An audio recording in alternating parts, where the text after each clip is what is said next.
Adam Morrison here. When it comes to top-tier contracting, my go-to choice is McGillivray Environmental. They're not just any contractor, they're the best in Spokane and North Idaho. With years of experience, they handle it all. New construction, meticulous repairs, and asphalt overlays. From start to finish, they ensure your project is completed with the highest quality end results. And here's the scoop for this year. McGillivray Environmental has expanded its services to include asphalt paving. That means top-notch commercial parking lots, residential driveways, and road construction. So, ready to kickstart your project? Reach out to Kip at McGillivray Environmental by calling 208-556-6384 for your free estimate. Don't forget to mention my name, Adam from the Perimeter, and experience the difference that McGillivray Environmental brings to the table. Again, that's 208-556-6384, McGillivray Environmental. My number one choice for all my contracting needs.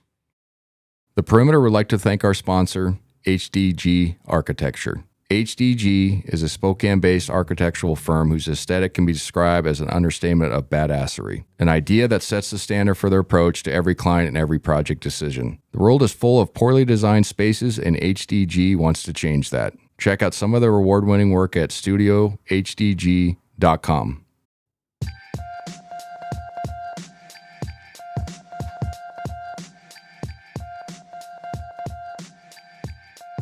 Welcome to The Perimeter, Season 3, Episode 14, sponsored by McGillivray Environmental.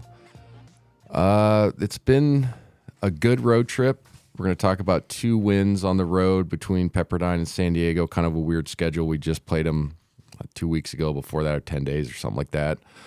So they're off the docket, but it was nice coming off a road loss to Santa Clara to go on the road and get 2 wins. We're going to talk about Lenardi having us as a first 4 out, net rankings, and then a little bit on Sports Illustrated. I've been on the cover twice, once, like as a real shoot, and then another one, just they put me on one of like the regional NCAA tournament one. Yeah. So kind of a cool topic to talk about, the, I guess, not downfall, but the kind of the layoffs and all that stuff and what that means, and just the iconic deal for it, and my experience dealing with, because actually the guy who wrote the article was Grant Wall, and he passed away. Remember the guy that at the World Cup, and he was like getting his start with SI, and he did an article on me when I was a freshman. So I'll talk about that experience. Great dude, rest in peace, obviously. But yeah, it's nice to come on here and talk about 2 wins. Yeah, it really is. And we we're not trying to make light of it, but it's been a little bit different this year, is talking about, some of the struggles. But, like I just mentioned, the net ranking, we're up to 30 now. So let's not, people that are, thinking the sky's falling, it's like, we're not 75, 80, where you're like, oh my God, how are we going to get in the NCAA tournament if we don't win the deal? Now I think we still need to have a really successful non-conference, and then obviously hopefully win the tournament. But I think being in that mid-30s is not the sky is falling type of deal. Now Lenardi has us out, and we'll get into that. But, to recap the game in Pepperdine, we'll just go over these a little bit quicker. Pepperdine's always a different place to play. How do I describe this in the nicest way? It used to be like a lot of good energy there, like for the games. But I don't think they really care anymore. Not in a bad way, but I think that's just kind of like sports are literally kind of pushed to the side. Probably the most beautiful campus in the country. Like you could argue that, and that's legitimate. Like obviously you're in Malibu and you're, on the hill and you see it's crazy. Super nice, but the facilities are old. And I saw a picture you took on your story, and you were like, hot. Like, is that so? They put us. This is how, I don't want to say bush league, but just how they just kind of like unprepared for like bigger things as far as basketball, if that's the way to put it. So we show up to the game, and normally Huddy and I are at either on the scores table, or sometimes we're mid-level somewhere, which is fine. Like just, mid-level, unobstructed, like a press row. Like I'm fine with that too. And we show up, and the lady's like, "Yeah, you're up top." And they had like literally the rafters, basically, and they put the TV cameras right in the middle, like midsection of the core of the bleachers, and we're like kitty corner behind him. So we couldn't see like half of the court, basically, or you're looking through. And the kicker was when we get up there to the table, because we're like, well, why can't we just go right there? You know, like right where our SID normally is, and he usually makes room because you know, like our radio broadcast, we know it's not TV, but like it pays bills. It does, you know, like sponsorships and stuff, and like that's not trying to make us sound better, but like it pays bills for the program. You know what I'm saying? And like people listen to our show too, right? The games. So we get up to the table, no power, no internet. So like you're like, so you think we're just gonna just hand crank this fucking thing through? You know what I'm saying? Like, it's crazy. That is crazy. And like, so we had to like flag down a facilities guy, and you're trying not to be a jerk. And the gal that was doing it she's probably 25, 26, just out of college. So you don't want to be rude, but you're also like, okay, no, let's get going here. You know what I mean? Yeah. Like that type of thing. You don't want to be condescending, but it's also like, hey, we got to be on the show in an hour. You know, we have a pregame show. You know, you're just kind of like, come on, like this is not like we just need an Ethernet line and a plug-in, like, and then we're good, and a table like that. That's not hard, right? You know, and so they ran like a literally like a 200-foot cord from the bottom of the stairs up to us, and then like literally. I couldn't see. I gave Huddy the better side, right? Because he's calling the whole game. I'm just interjecting, right? And so I couldn't see it to my left, whatever side. So like whatever side Gonzaga was going, it was the first half. So the second half, I got to see them offensively, right? But I couldn't. I barely could see like what was going on. There's no big screen in there. Yeah. Oh man. Like, and then the fans walking in front of us. They're just trying to find their seat, but like people are standing, and you can't like be rude, but you're also like, this is the facilities problem. Yeah. So anyway, that's my rant about Pepperdine, but you just like kind of laugh. Another side note for that is like when you play there, if you've never been there, there's the gym, and then it's literally an open curtain. They just have curtains, and then it's the foyer. And then the locker room is right next to the concession stand. So when you get done at halftime, you're walking through the fans. Like maybe they have one yellow jacket right there. And so I'm always like, all right, look, we're not walking through like we think we're the NBA players or like, a super rock star, whatever. But like in today's age, you can't allow fans just to have complete access because the way gambling is, what if a kid missed the under on a free throw? I mean, I'm serious. And some dumbass college kid or whatever, you know, and that's how a fight starts or whatever. So like, it just feels so like, what the heck are we doing here? Like you have to walk through a crowd of fans, and then poor June. Like I gotta tell you this, like obviously he's a big star in South Korea, and rightfully so. He's a good player, and there was a contingent there of like Korean kids and students, or I don't know if students, fans or whatever. And he like during that halftime, he got his way through. But after the game, like I felt I had PTSD. You know what I'm saying? Yeah. Because he like got surrounded and he couldn't move for like 30 minutes. And people like putting the cameras, and like asking him, you know, they're speaking Korean, but you could tell he was just fluxed and like no help for him. You know what I'm saying? Like, and you just like, oh my God. So anyway, Gonzaga wins. Yeah, right. But no, it was a good game for us. Tied at 40 at half.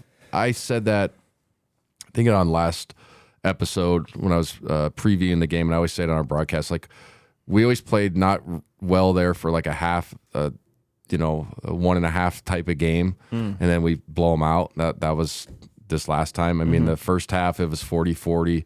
We weren't playing terrible, but they always play kind of out of their minds for a little bit because it's the only game that they have real juice in there. You know, students come and some people come. It's not completely sold out, but there is some juice.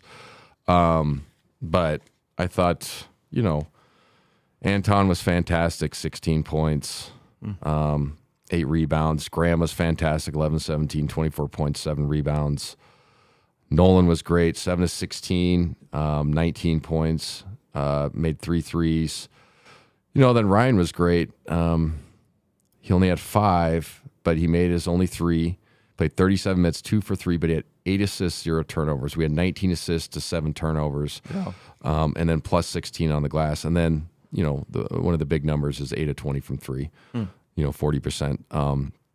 So it was a good get-back game. We ended up winning by, 25. We did a good job on their main players. Porter had an okay game, 16, but everybody else had under double figures. So, we know Pepperdine's not the, murderer's row of teams, but also like when the ball's going in the basket, you're sharing it, and, guys are playing really efficient. That's always a good sign. So it was a good bounce back game. I was just excited for the guys. Big key to that game was not a key, but a different change was Ben Gregg being in the starting lineup. Yeah. I wasn't surprised by it. I don't think it was a performance thing for Dusty. I think it was just an energy thing. Not that he's not bringing, but I think with Ben, he gives you all the hustle stuff, and you need that more on the floor more, if that makes sense, in more minutes. So inserting him gives Dusty an opportunity to play more efficient minutes, if that's the right way to put it.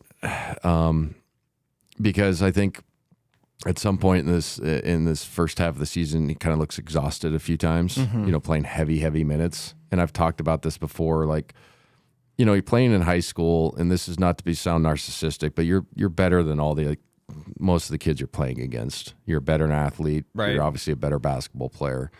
So you can kind of coast through a lot of the games. Like, obviously you're playing hard, but like, there was, when I was playing my senior year, averaged 28, broke the GSL scoring record and all that stuff. And like, there were some games I could like play 75% and probably go get 25. And then like defensively, I didn't really have to do anything. I stood in the middle, blocked shots, ran the floor, ran hard on the offense, jogged on defense. Right. You know what I mean? Yeah. But like, you didn't have to, because you're playing against kids that are not, they're just not playing at the next level. Right. It's just like anything else. I would be, it'd be the opposite if I was in the classroom and they were dominating me in the classroom. You know what I mean? Like, they could go half speed. I'd have to go full speed, full speed yeah, to get right? a B plus, if that. You know what I'm saying? So like, I think so. My point is, I'm trying to say is Dusty can play less minutes now and be more effective, and I think Ben's earned that role as well. And then it gives Anton a chance to get a break, and I think it breaks up the 4 big category too. In the last decade, we've always usually had three guards, 3 bigs, and then however many wings, maybe 3. But like, it's a European substitution model that everybody kind of does now. I like doing it even in like AU girls basketball, but like, you have 3 bigs, so everybody kind of plays the same. The better players, quote unquote, will play just a little bit more, but it kind of keeps everybody happy. You control the minutes that way, and then it's fresh, and then you can mix up lineups. So like, now it's Braden, Graham, Anton. Obviously Ben's in that category, but Braden can go in for Graham right away. You know what I'm saying? Yeah. It's just, it gets back to that natural kind of substitution pattern. And so I think it was a great move by Coach V, not just because they won. I just think it just makes more sense. And Dusty responded. He had a good game against Pepperdine. He had 6 points, 2 of 4 from 3, played 21 minutes, but he just looked, had more pop. And then we'll talk about the San Diego game. He had a good game against them. We'll talk about that in a second. But I just think it was a brilliant move by Coach Few. I think it just kind of needed to happen. Sometimes you needed a break as a younger player. And then also people sometimes don't think about this. When you're coming off the bench, you playing against other backups. And that's shouldn't be looked at as a bad thing, but like, sometimes it gives you a chance to be more successful, to get going, and then you get your confidence back up. So I think it kind of was an energy thing. I think it was a team, emotional thing. And then I think it's going to help Dusty in the long run.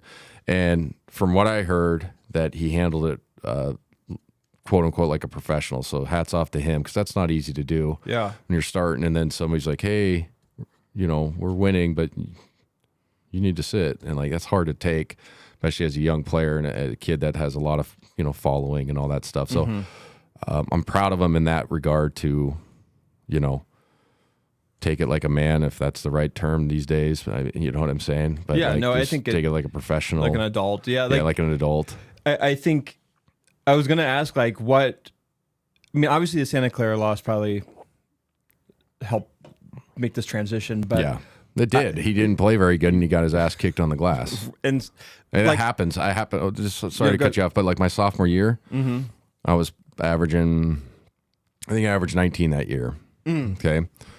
We were super young, but we played a road game against San Francisco, and I got my ass kicked on. We were playing zone back then, and I got my ass kicked on the glass. Like, I think there were 6 times where I got beat on the backside, where the guy would come in and just bury me under. And I gave up like 6 offensive rebounds. I didn't start the next game, and I did it as like kind of a wake up call. The rest of that year, I averaged like 25. But it was like 10 games left. Yeah, and it was kind of like, hey, bud, got to pick it up. And it was hard to take. And the story was Tommy Lloyd called my dad before they told me, and my dad wasn't very happy about it, but understood as a coach because Tommy was smart and knew that he needed my parents to calm me down and for them to be on the same page as the coaching staff. So yeah, that was not a fun conversation to have with the coaching staff, and then call my dad and him have to like wear it and be like, yeah, it's the right thing to do. And even though he wasn't too happy about it, but it was the right basketball move. That makes sense. It does. So sometimes you need that as a player. Because, I mean, in that game against Santa Clara, I think his line was 2. And then there was that play I talked about last time where he gave up that wide open corner 3 and Coach Few sat on the rest of the game. So I think it was kind of like, hey, man, you're a great player. You're going to be a great player too as well. But there's certain things you can't allow as a Division I basketball player. And, playing less minutes, sometimes that wakes you up. There's an old saying, I don't know if it's perfect, but like the greatest motivator for a player is behind. I know that sounds weird, but like if you can yell at a kid, you can do good cop, bad cop, you can do all that stuff. If he's sitting on the bench, that's the best motivator. You know what I'm saying? Yeah, like, totally. Yeah, it's just like you can run a kid, you can do all these crazy drills. If he's not playing, then they've kind of figured out. You get what I'm saying? My question was going to be, do you think Dusty Stromer will get back in the starting lineup? No. Or do you think this is I think he could, but I think Ben's solidified that. And then also, like, if I'm Dusty, I'm like, this is a better role for me to play 25 minutes a game, maybe more if I'm rolling, but like play with high energy and be an X factor off the pine. I think it's just a better fit. And then Ben gives us he's a great 3-point shooter, but he gives us kind of the edge on the glass. I think maybe it takes a little bit of pressure off Anton defensively too, because Anton's got to go score now and play defense, which he's good at both. But, I mean, you saw that Santa Clara game, he went bonkers, but he was exhausted by the end of the game, played 40 minutes. Yeah, and when Ben Gregg had 10 rebounds in that Pepperdine game. So. Let's look at his line. So he's 2 for 5, he has 5 points, but he has 10 rebounds, 4 assists, no turnovers, plus 16. Like, perfect. Yeah. He plays 30 minutes, Dusty plays 21. It's just better. So I think that's how it's going to go. I think that was the right thing to do. And like I said, hats off to Dusty Stromer for like taking it the right way. You know what I mean? Because it's hard. It's easy to sulk and pout. It's just natural human reaction. I know some people are like, oh, that's what you're supposed to do. It's like, go back to when you're 1920. Like when you get some adversity, it's easy to naturally just sulk. You know what I mean? Like everybody does it. So all in all, good game. Obviously, like I said, we won by 25. Killed them in the paint, 42-22. Killed them on the glass. I love Pepperdine, and they're not very good. I like the coaching staff is what I'm saying. They're always talented. They're just not good defensively. So it was a perfect, all right, we just played you, but I'm glad we're playing you again. So, yeah, we go to... Can I ask one question about that game? That was Coach Few's 700th win. Yeah, you're right. And I forgot to put that in the notes, but was there any talk about that after the game?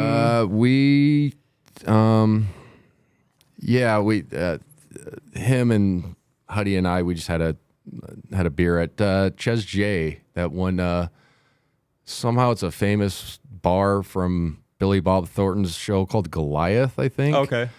And it's right next to our hotel, so we went in there and had a few, and it was nice. And congrats to Coach Few. Obviously, that's a pretty great milestone. Like if you really think about it. Yeah.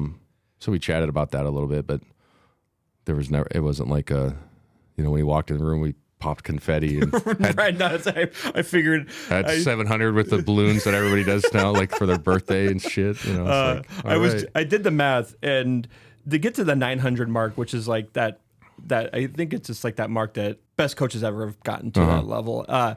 He has to coach for like 8 more years. Yeah. In average, what is that? 25 a game, 25 a year.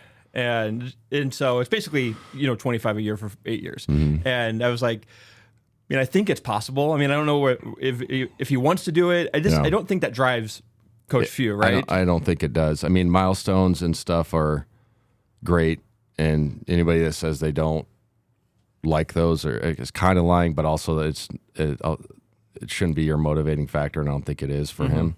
Yeah. I know it isn't for him. Yeah. It's just a tremendous milestone.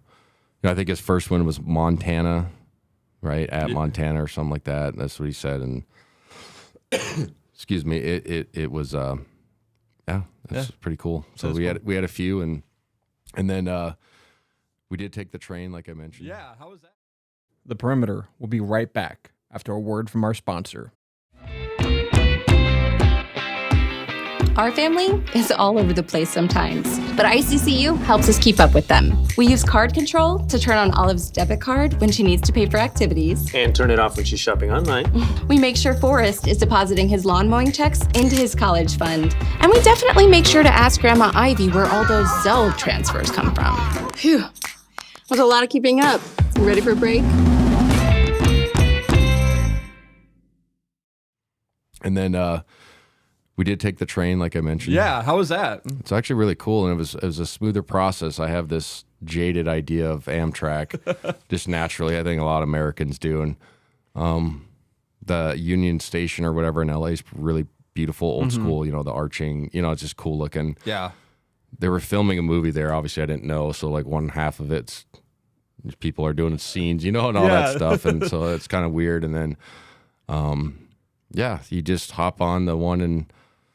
At the 14 train or whatever it was called, and it was probably like 8-car, just a passenger one, and it got there in like 2.5 hours, and for about 30 minutes of it, it's not a pretty view because you're just kind of going through LA and just not a cool, just modern city, you know what I mean? And then you get on the coast for like an hour and a half, 2 hours, really pretty. That's cool. Yeah, it's fun, and it was like $55, man, for business class, like. That's amazing. Big seats. Yeah. They have a attendant, and then they just literally like, oh yeah, just go up. There's water and pastries and coffee. And just get them whenever you want. And you can stand. It's just nice. Like I'm like, why can't we have this every? I know it's everywhere, but it's not. That's what I'm trying to say. You know what I'm saying? Like, why can't there be a speed train to Seattle? Why can't there be a speed train to Portland? There should be a lot more trains. 100%. Yeah. It's better for the environment, and it's a better option for flying because then they would lower the prices, and then the doors don't fly off. And, I wasn't going to say anything. Oh my gosh.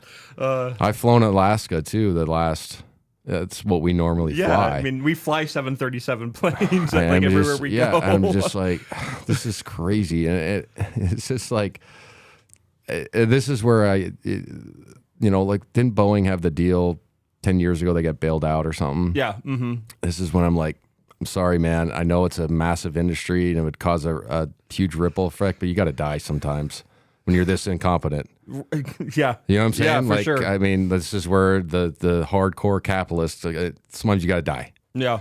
If you're this incompetent, you got to go away. Yeah. It's your fault. But it's just like, you can't even, like the one that was on fire in Miami. You're just sitting there just like, all right, I got to get on a flight at 2 hours. Like, seriously, you're just sitting there and then you go to pick your seat, and, well, I'm not sitting by a door. And then you're like, can I get a 4-point harness seatbelt? When I saw that news, I was just like, crazy. I half the time don't have my seatbelt on, and I could see I would probably, if it gets rough, I'd get my seatbelt on, but my wife wouldn't, and then she'd just fly out that door. I'm a nervous flyer too. And I've been, this is not a joke too, like I've rough calculated, I think I'm 850 to 1,000 flights. Yeah. You count NBA, college, and doing this. It's just rough estimate, and I still get nervous during turbulence and stuff, and I get agitated. So like that just makes it so much worse when you're like, do I need a socket wrench to like tighten these bolts? Right. It's insane. Yeah, like it really is. It really and it's is. like, how is this possible? And how lucky are they that obviously, God forbid, nobody was sitting in that seat, and which is crazy. It wasn't an exit row and a window seat. That's like one of the most desired seats. Yeah. I always take window, exit row. Like you got to lay your head, you got to look outside, and you get all the leg room. Like it's like the right under first class. Like you get that seat, you don't care about first class. Like who cares, So it's anyway. So yeah, it's fun flying now. It's just like fuck, man. Sorry. No, it is what it is. Yeah, like no, totally. you got to battle through it, obviously. But sometimes I'm just like, dude, because I'm not I know turbulence doesn't do anything, and I'm the same way. Yeah. You get that they put the thing in the Jello, and it's like just being in the Jello, the plane model, and that's how they explain it, and it's a good way to explain it. Like it moves all around, but it's never like this. It's still not fun. I've never heard that. That makes me feel a little bit better. I've seen somebody do a demonstration and trying to explain it. But also, like when I hear the engines, like me, and then go, and I'm like, that doesn't make me feel good. I hate all that.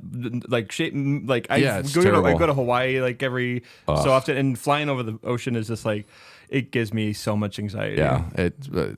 God bless my kids. They know Dad's a nervous flyer, so like they open the window for me. Yeah. And then like they just know like, hey, just if I have to have a moment and just. Because I can't listen to music if it's the turbulence starts going, because then it ruins the song for me. Right. Yeah, that's a good point. You know what I'm saying? So then I don't want that. But then also I hate when people like, and God bless them, but they're like laughing like it's a joke, and you're just like, oh my God. Anyway, rant over. San Diego, take the train. It's fun. It really is. It's a cool experience. Get down to San Diego. San Diego's not very good, man. I'm just gonna be completely honest. Like really bad. Really? They're bad. Yeah. Oh, the team. Yeah. Oh, the city's awesome. City's great. Yeah, the city's awesome. It was another good game for us. I mean, we're up 27.5. Anton played good, 12 points, 10 rebounds, only on 4 field goal attempts. Ben Gregg with a fantastic game, 15 and 11, 27 minutes, 6 of 9. Nemhard, fantastic game, 5 of 8, 12 points, 12 assists, 0 turnover. So what do you have the first game? So 20 assists, 0 turnovers on the weekend. Great step forward for him. That's awesome. He's starting to play really good. He had 19 against Santa Clara, played great in that second half. I know he missed the free throws, but let's go totality. Everybody missed free throws. So I think he's starting to turn a corner, be much more efficient, especially on the floor game stuff, which we need. So he's starting to turn his season around, quote unquote. I think he's been okay, but he's starting to play great. Nolan had a great game, 13 points, 5 of 10, made 3 threes, 3 of 8. That's great. Dusty played 31 minutes, 11 points, 5 rebounds, 3 of 5 from downtown. So I just think it's taking some pressure off him. He gets to play with burst. Yeah. It's not, I think it's just going to help the kid. Then Braden with a breakout game, 26 points, 5 rebounds, 12 of 17, and only 19 and a half minutes. So, fantastic game. We scored 105. I mean, they're bad. I'm sorry. I like Steve Lavin, too. He's a nice guy, but they're not very good. Just don't have personnel, but it's only his second year. So the theory is you can turn it around with transfers. Only one guy scored in double figures for San Diego. We held Deuce Turner's averaging like 18 or something like a game to 5, 1 of 6. Came off the bench, so I was curious why that was for them. But I think he was injured. Like that's what they were alluding to in the pregame. Yeah, somebody said he was. He warmed up the previous game before and then just sat on the bench. But it maybe he was, but it also had a feeling of like maybe there's something going on. You know what I mean? So that type of deal. But we shoot 10 of 25, another 40%. So 40% performances from 3, trending upwards, but we saw trending before that in these 2 teams, and then Santa Clara we go 2 for 20, so you kind of always have to hope that it's the right thing. Ben Gregg did an interview with us after, and he said something good. He's like, we all know we're good shooters and we get our reps. They're going to start going in. And I think people need to understand that too. Like, these kids aren't lazy or they're not talented. Sometimes they're just not going in. But I know these guys get their reps. You know what I'm saying? And on their own and within the program. So sometimes it just takes more or confidence or something like that. I mean, it's easy to. I feel like it's when you in these type of games, it seems like they just get really hot when they're getting ahead. It seems in the closer games that when they're more pressure, more pressure shots. That's a fair assessment.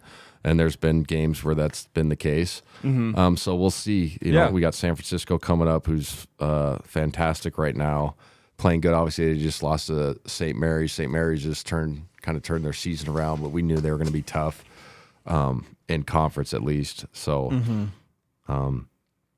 but yeah, the 2 road games, good job by us. I wanted to ask about Braden Huff, like this. I mean, 26 points in 19 minutes, and when you watch him, you can just tell he has the talent. Yeah. When I think of past Zags that play like him, they all went on to be great Zags. Yeah. And what's your take on Braden Huff's future, as an elite Zag? Well, I think so. The Drew Timme stuff kind of makes sense as far as post work, footwork, touch around the rim. Obviously, he's a lefty. I think that's an advantage, especially for post players. It's just different to guard. Anytime you're guarding a lefty, everything's backwards in your mind. He scores in bunches. So I think he's the guy that has an opportunity, especially next year when he's got a year under his belt to kind of maybe lead this team in scoring. Obviously, Graham's going to be fantastic as well. But I think Braden just has a unique skill set to pick and pop. He's obviously got to get a little bit more physically, get in the weight room. So, yeah, I think he has the potential to be one of the next guys that, has big time years and scores it really well. I mean, he's super efficient. I mean, 12 of 17, 26. Could have got 30 piece if they left him in, but they took him out, which I understand you need him down the stretch. Yeah. So yeah, fantastic game. I mean, he was good, and hopefully he plays more, in my opinion. But he scores in bunches. Yeah, I mean, I guess this isn't the first. This is the highest scoring game as a Zag, but he's also scored in the 20s before. Once or twice. Well, and he scores sometimes his line's 16 points, 4 rebounds, and 14 minutes. You're just like, geez. Yeah. But that's what he can do. And he had that ability. He was, Illinois Player of the Year. And then he took a redshirt year, which I think was fantastic for him instead of burning a year. A lot of kids don't do that anymore. And it really helped him. I mean, from all accounts, and he had the best summer and the best spring last year, and it's shown up. So hopefully he continues to play well. Great game for him. He's going to have to play well against San Francisco. San Francisco tomorrow, Thursday. Very good team. I just mentioned lost to St. Mary's, who's at the top of the league. But this is a chance for us to move into firm second, I think, if we get a win here. And, obviously leapfrog them in the loss category and then have a tiebreaker if that's the case. A team that's, 57 in the net. They were just in the 40s. We were at 50. We went down to 30, and then they went backwards quite a bit too. Some of it's I don't understand completely, but it's obviously a metric system or analytic system. But they've had some decent wins on the schedule. 1 point loss to Utah State, is ranked or was ranked at one point. It's good. Obviously, St. Mary's is good. Boise State's good. Yeah. Shout out to Leon Rice. Yeah.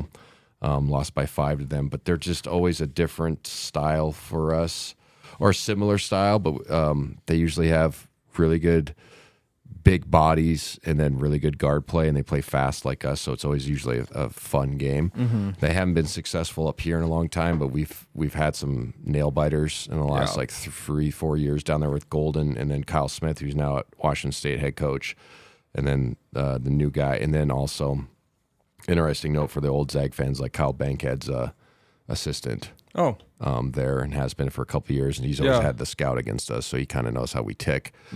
And another, to delve into that, what was the game in Boise? I think it was my first year commentating.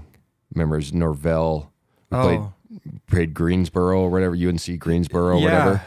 Kyle had that scout. He was on that staff. Oh, really? And they should have beat us, yes. And so, like, it's just kind of funny, like one of your own who's a really good coach, kind of, you know, sometimes when you know how people tick and kind of their tendencies can be really difficult. Yeah. So it'll be interesting to see how that game goes. I'm curious how we handle their big guy, the Mogbo inside's averaging 15 and 10.5. Fantastic, shooting 68%.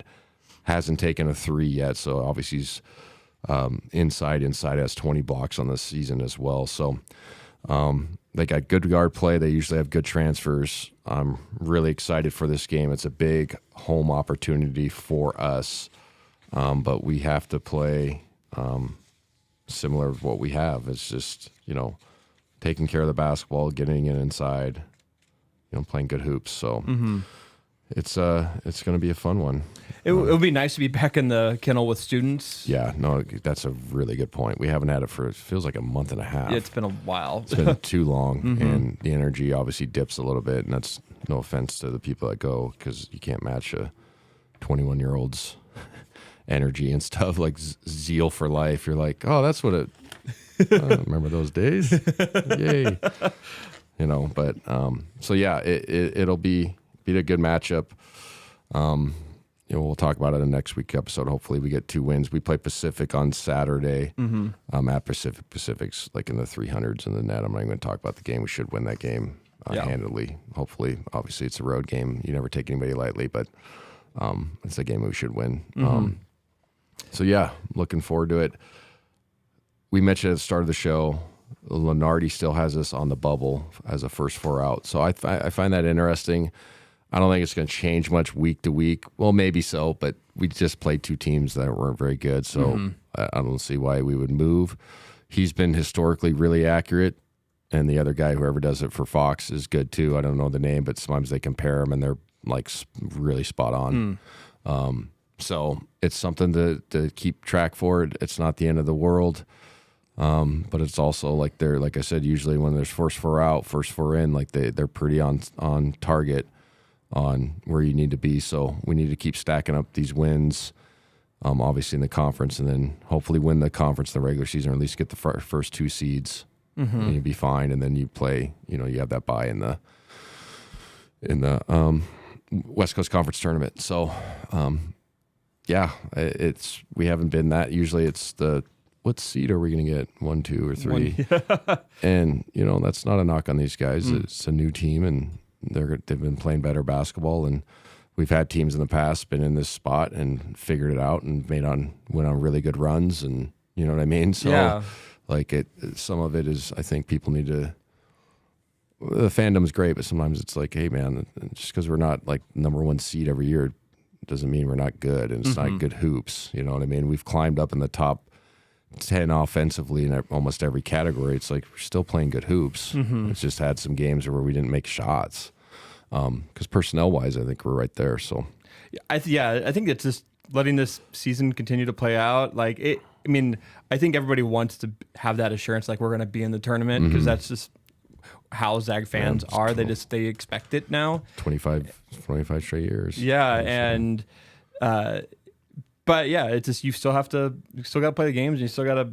Yeah, you got to win them. Got to win them. Yeah, like it's that easy. So I mean, I shouldn't say it's that easy. No, I know what you mean. Yeah. So yeah, it'll be a fun one on Thursday tomorrow. San Francisco, like I said, is always good, and they've kind of figured out their style is really fun to play. So they get, you know, mid-level good players, and then they get good transfers because it's an attractive school to go to, and it's a cool city and all that stuff. It's a unique campus. And I don't know if you've ever been to it. It's a really weird, not a weird gym, a unique gym. It's really small.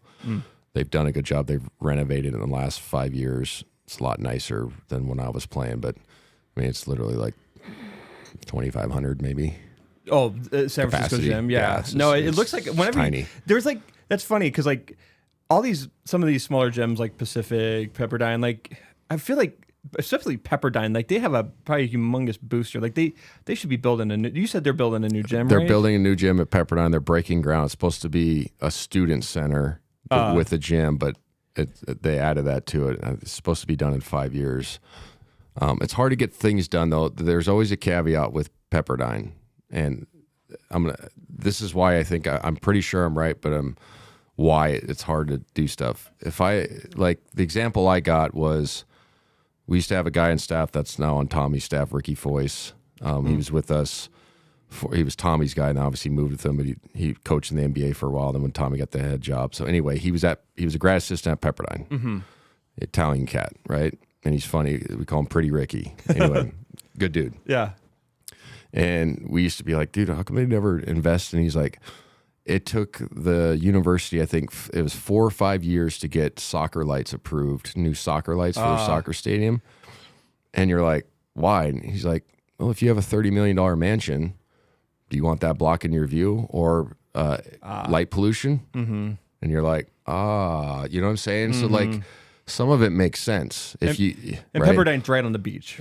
It's above. No, it's above it. It's okay. above. So like the views are insane. Okay. Like you're above the water, and you walk like even when you walk out of the gym, you can see it's unbelievable. Okay, but like if you became really successful and you build a place up there, or you own a place, like do you want anything blocking your view? No. Nope. Yeah. And then if they do get approved, you go, okay, lawyer up. We're going to litigate this, and even though I'm going to lose, but I'm going to push it out.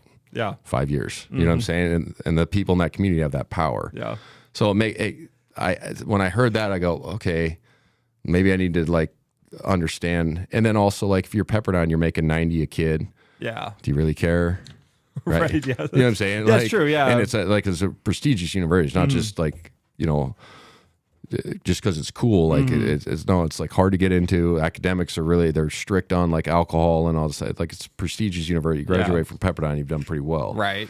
But so that's where you have to sometimes with the WCC schools, you have to take a step back. It's like, okay, I get athletics are important, a little bit more important, I guess, quote unquote, to us up here, but also down there. They're like, hey, we're in the Bay, like, or we're in Malibu, or we're in LA, like, do we care? You know what I mean? Like, and you can't blame them because they're full capacity usually with student enrollment, and enrollment's not down, all that stuff. So yeah, it's just like at this point, it's just extra. Like it really like exactly. Yeah. But I would love to go to USF to see a game there because it just sounds cool. like an amazing like facility, and it's like historic too. Yeah, it's historic. Bill Russell and I think Bill Cartwright. They won a couple national championships. And then it's just a cool vibe. Like you walk the gym's just like in the weird street. It's just a different vibe. Yeah. Feels like a high school gym's not the right term because it's got more life to it than that. It just feels like you're at like a church kind of, if that makes sense, like a historic place. Yeah. That's the best way to put it. You walk in like, oh, this has some juice to it because of that. So it's cool. And it usually sells out there and they got good juice. And like I said, they have a good program. They play good style of basketball. So like, it's not just us that go to the game, when we're in town, like when you watch film, you're like, oh, it's about halfway full. You know what I mean? Like it looks decent on TV, you know what I mean? So like good for them. And obviously that area loves hoops. So if you're somewhat decent, like people are going to go, you know what I mean? So last topic, we get into the Sports Illustrated deal. Yeah. The Perimeter will be right back after a word from our sponsor. Hey, Hunter Green. Did you know that card control from ICCU lets you turn off your cards with just the tap of a button? Off, on. Trying to pay our bills.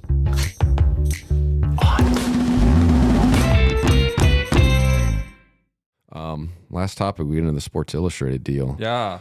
So do you want to enlighten us on what transpired? Or? So what basically happened is Sports Illustrated they're not going out of business, but they've laid off half of their staff and they have about 3 months of solvency to right the ship. Yeah. And so they're not done yet, but there's been a lot of other things that have been happening, like AI. Apparently articles have been written via AI for some things, and people, and like the quality has just gone down a little bit.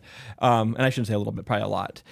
And it's come through a lot of Zags fans and people in general are just they're saying RIP Sports Illustrated, like it's over. Like our friend Sean Widmer talked about on his podcast. He was like talking about how much it's meant to him over his life. And then I was like, man, that's true. Like you were on the cover twice, and I was just it would be sad to see Sports Illustrated gone, but I was going to ask, like, what was it like being on the cover of Sports Illustrated when that happened? And what do you think I don't think it's over, but that's a whole other conversation. I think, I think this happened to them like 10 years ago, not with the AI stuff, but they got bought by Arena Sports Group, I think they're called, or Arena Group or something like that.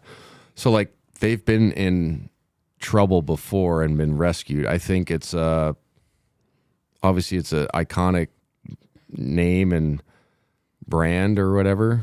So like I think somebody would buy them. Yeah. Now they're going to get a discount if they do. But it's difficult, like you said, in today's society, as far as like, stuff that you can actually hold in your hand is not as. Yeah. I mean, when's the last time you picked up a newspaper? I don't read newspapers anymore, and the last time I picked up a newspaper was when I had an article in it about Spokecast, like that. Yeah, I don't ever buy like even a Sunday one. But like, remember growing up, like my dad always read a newspaper at the breakfast table. Yeah. I remember like in college I would read one, and it was kind of like a nice thing to do. And then you're like, man, it'd be nice to just like hold a paper and read it. But then did you collect Sports Illustrated magazines when you were growing up or anything? No, we didn't collect them. But they were always, a big deal if you were on the cover or had an article. Like I alluded to in the start of the show, my freshman year I had, obviously a good start of the season. Zags were, big, starting to get big back then. And so they had Grant Wall, who reached out to do an article. So what we did is so I was a Spokane kid, so that was part of the deal. He came to my dorm room. We went to Dick's Hamburgers and got Dick's Hamburgers. That's and awesome. Then ate them at my dorm room. And then we did the interview in my dorm room. That's right, yeah. And then took the pictures in my dorm room. And I'm on like this shitty couch that I still own. Everybody's like, oh, you have Rage Against the Machine and Larry Bird. What a weird. And it's like, it's two things I like. You know what I mean? So that was part of the article. He was fantastic, like a brilliant dude. Made you feel really comfortable. And I was 19, 20 at 19 probably. So I felt completely comfortable with him, shared everything that was supposed to be shared in the article. I still have the frame thing of the article and the spread. It was awesome. I think it was the Donovan McNabb was in an Eagles jersey on that Sports Illustrated was the one. But a lot of the angle was, diabetic. Yeah. Playing with diabetes, all that stuff. That was part of the deal because I was having success. And then, when we're on TV, it shows me taking shots. So that's where I kind of got the notoriety at the start. But, it's funny how things work out because of that article. I remember like 2 weeks later, I get an email from Tom Morello, Rage Against the Machine. And I became friends with him because of that article, And so like, it was, it's funny how things work. But it's crazy that brand per se wouldn't be on the shelves anymore because like if you just go down the history, it was like so many iconic ones and it's such an honor because like when they show up to do things, it's just a different feel. It's nothing against other, but it's like, oh, it's Sports Illustrated, man. Like, make sure we get a haircut here. You know what I mean? Like, right. Iron your shirt. You know what I'm saying? Like or whatever they say, they know what they're doing. And then I did that, the JJ Redick one. And I remember I talked to him on his podcast years ago and we both laughed like, how many of those fucking things have you signed? And it's crazy. I've signed them, so many of them, but it's a good honor, but it's like, all right, and then go get his half. You know what I mean? It's like somebody trying to get both of them totally together. And then I was on one with just, when they do the kind of the regional deals For March Madness. Yeah. But like Pargo's been on one. Mm-hmm. Matt Bolden's been on one. Yeah. Olenek. Kelly's been on one. Yeah. Was Shimmy on one? I'm not sure if Shimmy's been on one. There was a couple Zag accounts that were posting about it and like sharing all the Zags covers. I'm gonna share them on our stories. Yeah, and, okay. Just to show them, and because like there's a lot of them. Yeah. And yeah, because like over the 25-year run, there's we like had the program one that just it has like Drew, Corey, Joel, and then Coach Few. Mm-hmm. That's another one. So like it's got a lot of Zag, history to it as well. So it's crazy that it might go away. It's sad too because when you see iconic Americana brands that are like part of people's childhood or whatever that are like good go away, it's like that sucks. Yeah. So we'll see what happens. Hopefully they figure it out. But it's crazy in digital world, man. Like we said, like how many times have you picked up a newspaper? How many times have you read a full article? When Right. it used to be just like, oh yeah, I need to see what this headline says. Now you just you just take it for face value, 5 seconds. We do it. We all do it. Politics, sports, and then you don't even dive deep into what really happened. You know what I mean? I don't know. So it's crazy. Well, it's an important brand to a lot of people, and I think it will hopefully live on, the license at least, and maybe that just means it transitions to more digital, and who knows? But I think the problem with the digital for me is if you're trying to make do you charge people? Because then how many times have you like clicked on like a Seattle Times article and it says $2.99? You're like, nope. Yeah, it's a good point. It's Yeah, crazy. That's just me, and I'm just like, nope. Yeah, I'm not even going to sign up for it unless I could do like Apple Pay right away. Maybe I'll give you $3 to read this article, but probably not or whatever. Maybe Apple should buy it and put it into their news brand because That's true. You get that because when I sign up I have the subscription on Apple to get all my news, and I can it subscribes me to all the ones that they are a part of. So they having a good sports having a good sports like news source is important. Yeah, 100%. And obviously we turn to like ESPN and mostly, but Sports Illustrated has always been there, and I'd hate to see it leave. But I think like a brand like The Athletic makes sense to buy. I don't know if they could buy it, whoever owns The Athletic, but they feel the same. Like, hey, our sports journalism is going to get into maybe it's not the great stuff sometimes, and actually, talk about certain things and report on certain things and dive deep into stuff. So it was really cool to be a part of some of those, and I have them at home. Obviously, it's cool for my kids to see them, and then, but hopefully it sticks around. And then, like I said, there's been a million Zags on it, which is really cool for them. It's just a cool experience because it's the national sports brand. You know what I mean? So now I imagine people are probably trying to swoop all these issues up, but I imagine you're going to be signing a lot more magazines. Yeah, I'm not kidding, man. Like, and it used to be the dudes would go. They'd find out where you would stay, like in the NBA, and you'd see the same like 4 dudes in like a pocket, like in Chicago, and then Milwaukee, and then Cleveland, and they'd bring these big duffel bags, and then they'd sit outside, and at first when you're naive, you're like, oh yeah, it's just a fan, and then you start seeing the same guy. He's like, hey, can you sign 5 for me? Gosh, and then you're like, you're selling this, right? And I get people trying to make a buck, but also sometimes it's like, dude, you're selling it, and you're trying to make $30 off of me real quick. Yeah. So what the tip I got from other guys was always ask, who do I make this out to? And then when they were like, that's when right. Or when I knew they were doing it, I would put to eBay. Then my signature, and it would. I would love to find one of those. If I find a to eBay thing, I would totally buy it. Yeah, it was. That's awesome. Yeah, and like again, some of those guys are. What's the best way to describe them? They're just like. Sports cards are okay market. Like I have nothing against, but they're like the scumbags autograph guy. Yeah, it's swarmy. It's like very like exactly. Exactly. It's like, come on, man, you're just trying to make a buck off people, and like little kids or. Hey, can you sign this for my son? Absolutely. Yeah. All day long. Here you go, man. Who do I make it out to? Best wishes. You put a little note, whatever. But, I mean, guys would have like 10 of them. Can you sign all 10 of them? You're like, come on, man. You know what I'm saying? Like, but I have signed a ton of those. But it's obviously a great honor. So hopefully they figure it out.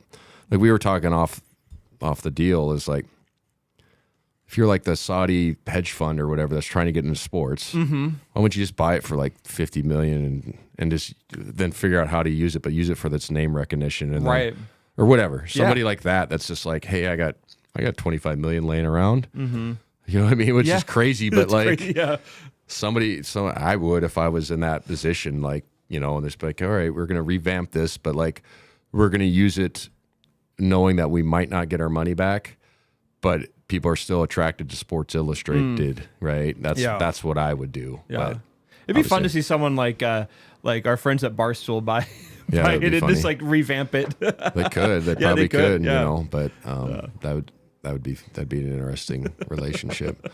Yeah. All right. Well, I appreciate our sponsors, McGilvery Environmental, Idaho Central Credit Union, and HDG Architecture.